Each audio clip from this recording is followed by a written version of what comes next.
যে কোনো আন্দোলন সংগ্রামের পরে একটা আন্দোলনকারী ফোর্স এই ধরনের রাজনৈতিক প্রক্রিয়া করে, কিন্তু তাদেরকে মনে রাখতে হবে তারাই একমাত্র রাজনীতির এই গণ অভ্যুত্থানের স্টেক হোল্ডার না।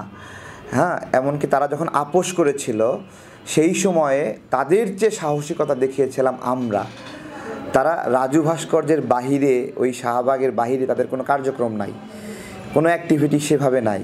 কিন্তু আমরা, আমাদেরকে যাত্রাবাড়ি পাবেন, আমাদেরকে মিরপুরে পাবেন, আমাদেরকে বাড্ডাতে পাবেন। আমরা আসলে পুরো ঢাকার মুভমেন্টটা মোবিলাইজ করেছিলাম। তো তাদেরকে মনে রাখতে হবে যে তারা ছাড়াও আরও অন্যান্য রাজনৈতিক ফোর্স আছে যারা বাংলাদেশে রাজনীতি করতে চায় এবং তারা নির্বাচনে অংশগ্রহণ করবে। সুতরাং তারা যদি স্পেশালভাবে রাজনৈতিক দল গঠনের জন্য সরকারের কেয়ারিংস নেয়, হ্যাঁ, নির্বাচন করার সময় সরকারের কেয়ারিংস নেয়, তাহলে তাদেরকে মনে রাখতে হবে যে তাদের এখানে যারা বসে আছে বা তাদেরকে নিয়ে দল গঠন করলো, তাদের অনেকেরই এই গণঅভ্যুত্থানে কোনো ভূমিকাই নাই। ঠিক আছে, এই আপনার হলো যেমন নাসির সাহেব আছে, তাদের নাগরিক কমিটির প্রধান, হ্যাঁ, তার এই গণঅভ্যুত্থানে ভূমিকা কি? কোনো রিমার্কিং করা কেউ চেনে না। এরকমভাবে এই আপনার হলো অন্যান্য যারা নেতৃবৃন্দ আছে, খুব রেয়ারলি তাদের ভূমিকাও এই আন্দোলনে আছে। সবচেয়ে গুরুত্বপূর্ণ বিষয়, তারা আন্দোলন বন্ধ করেছিল। যখন থেকে তারা আপোষ করলো, মানে দেখেন, আমি আপোষ না করে জেলে গেলাম, তারা আপোষ না করে ভালো থাকলো। এটা তো পার্থক্য আছে ভাই। আমার কষ্ট আর তার কষ্টের মধ্যে পার্থক্য আছে। আমার পিঠে একটা গুলি লাগলো, আমি রাজপথ সমন্বয় করলাম। আমার মানে একটা গুলি খাওয়া আর একটা বক্তব্য দেওয়া তো এক জিনিস না, তাই কি? ঠিক একইভাবে মুক্তিযুদ্ধে যুদ্ধ করা আর হলো স্লোগান দেওয়া কি এক লড়াই না। এই বিষয়গুলো বুঝতে হবে। রাজনৈতিক দল যে কেউ গঠন করবে, তাদের জন্য শুভকামনা, সহযোগিতা থাকবে। আমরা এই আন্দোলনের সময় আমাদের কাছে আবেদন জানিয়েছে অর্থনৈতিক, আমরা কখনো পানি খাওয়ায় সাপোর্ট দিয়েছি, খাবার খাওয়ায় সাপোর্ট দিয়েছি। এগুলো ডকুমেন্টেড, মেসেজগুলো রয়েছে, চ্যাটগুলো রয়েছে, রেকর্ডিংস রয়েছে, এগুলো সবই রয়েছে। আমরা এই আন্দোলনে আমাদের স্টেক হোল্ডারশিপ অনেক ভালো। এটা কতটুকু ভালো যে আমরা সবচেয়ে বেশি ঝুঁকিটাই নিয়েছি।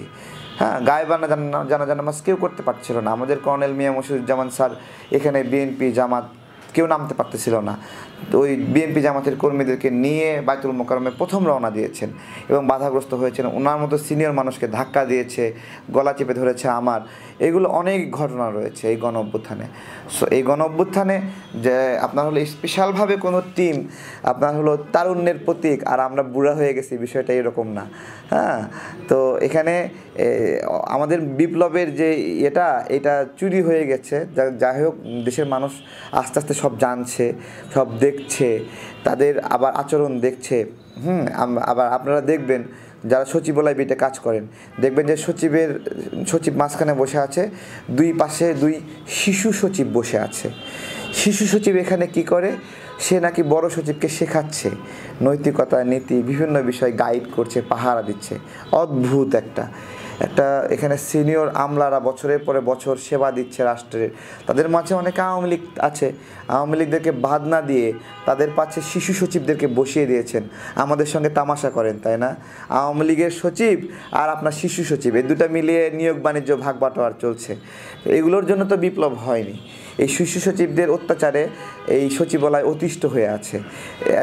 প্রধান উপদেষ্টার একজন প্রেস দায়িত্বে আছে, সে বলেছিল যে সচিবালয়টা হাটে রূপান্তরিত করা হয়েছে, নিয়োগ বাণিজ্যের হাট, এরকম সে মন্তব্য করেছে। তো এগুলো তো তারা করছে, তাদের হাতে আমানত হিসেবে কিছুটা দায়িত্ব ক্ষমতা ছিল, সেই আমানতের খেয়ানত তারা রক্ষা করতে পারেনি। মানুষ তো তুলনা করছে যে সে কার্পেট নিয়ে খালের মাঝখানে গেল, সেম একইভাবে শহীদ প্রেসিডেন্ট জিয়াউর রহমান খালের মধ্যে নিজেই নামে পড়ে মাটি কাটতেছিল। ঠিক আছে, তো নেতৃত্ব তারা মনে করে জিয়াউর রহমান যে এরকম ক্ষমতায় থেকে দল বানিয়েছিলেন, তারাও মনে হয় এরকম ক্ষমতায় থেকে দল বানাবে। কিন্তু শহীদ প্রেসিডেন্ট জিয়াউর রহমান সেখানে অপ্রতিদ্বন্দ্বী এবং আপনার সর্বজনীন গ্রহণযোগ্য ছিল, তাই না?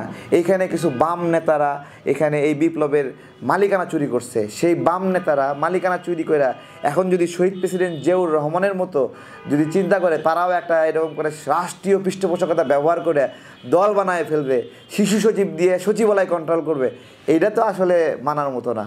এগুলোর কারণে বিশৃঙ্খলা হচ্ছে। 3 কোটি টাকার চেক পাওয়া গেছে, 7 দিনে তদন্ত কমিটি গঠন হয়েছে, তারপরে কি তদন্তের ফলাফল কি আমরা কেউ জানি না। এটা তো হাসিনার স্টাইল ছিল। হাসিনা এরকম তদন্ত কমিটি বানাইতো, আল্লাহর রাস্তায় ছাইরা দিত, জীবনে এটার প্রতিবেদন প্রকাশ হইতো না। কেন প্রকাশ করলা না, কেন করলা না, তাই না? এগুলো অনেক বিষয় রয়েছে। তারা দল করবে করুক, কিন্তু রাষ্ট্রের সুযোগ সুবিধা স্পেশালভাবে নেওয়ার মতো গ্রহণযোগ্য ব্যক্তি ওরা না।